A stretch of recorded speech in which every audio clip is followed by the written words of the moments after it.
ತೋರಿಸ್ಕೊಂಡು ಆದಷ್ಟು ಎಷ್ಟಾಗುತ್ತದೆಲ್ಲ ರಿಮೂವ್ ಮಾಡ್ಕೊಂಡು ವ್ಯಾಕ್ಸ್ ನ ಅಪ್ಲಿಕೇಶನ್ ಮಾಡ್ಕೋಬೇಕು. ಹೇಗೆ ಈ ತರ ಮಾಡ್ಕೋಬೇಕು, ಪೂರ್ತಿ ಈಗ ಮಾಡಬಾರ್ದು ಅಥವಾ ಹಿಂಗೂ ಮಾಡಬಾರ್ದು, ಕೂದಂಗ್ ಆಗುತ್ತೆ ಅವ್ರಿಗೆ. ಈ ತರ ಅಪ್ಲಿಕೇಶನ್ ಮಾಡ್ಕೋಬೇಕಾಗತ್ತೆ ಎಲ್ಲ ಕಡೆ.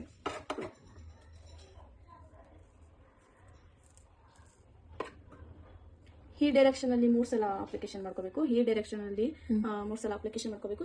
ಈ ಸೈಡ್ ಕೂಡ 3 ಟೈಮ್ಸ್ ಅಪ್ಲಿಕೇಶನ್ ಮಾಡ್ಕೊಂಡು ನಾವು ಹಾಕೋಬೇಕು. ಯಾಕೆಂತಂದ್ರೆ ನಾವು ಇಲ್ಲಿಂದನೇ ತಗೊಂಡ್ರೆ ಫುಲ್ ಅಂಟುತ್ತೆ. ಹಾಗಾಗಿ ನಾವು ಆಫ್ ಅಂಡ್ ಆಫ್ ಮಾಡ್ಕೊಂಡು ಈ ತರ ಪ್ರೆಸ್ ಮಾಡಿ ನಾವು ರಿಮೂವ್ ಮಾಡ್ಬೇಕಾಗತ್ತೆ.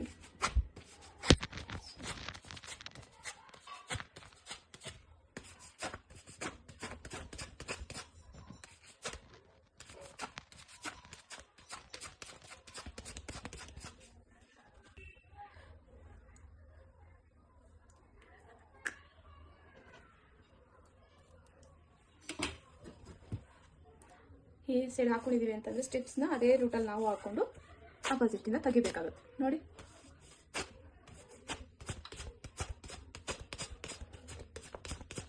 ಅಂತಲ್ವಾ, ಎಲ್ಲಾನು ಮಾಡ್ಕೊಬೇಕು.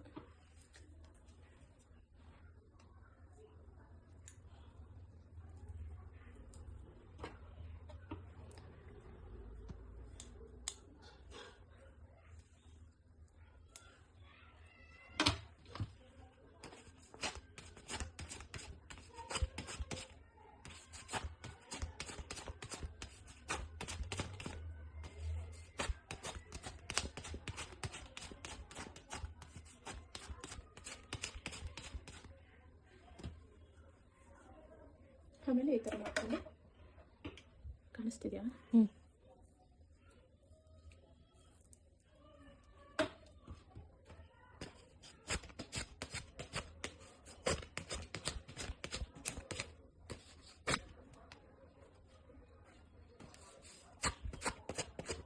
ನೋಡಿ, ವ್ಯಾಕ್ಸ್ ಆದ್ಮೇಲೆ ಆ ತರ ಕಾಣಿಸ್ತಾ ಇದೆ ಅಂತ ನೀವೇ ನೋಡ್ಬೋದು.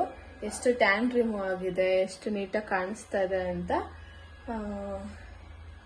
ನೋಡಿ.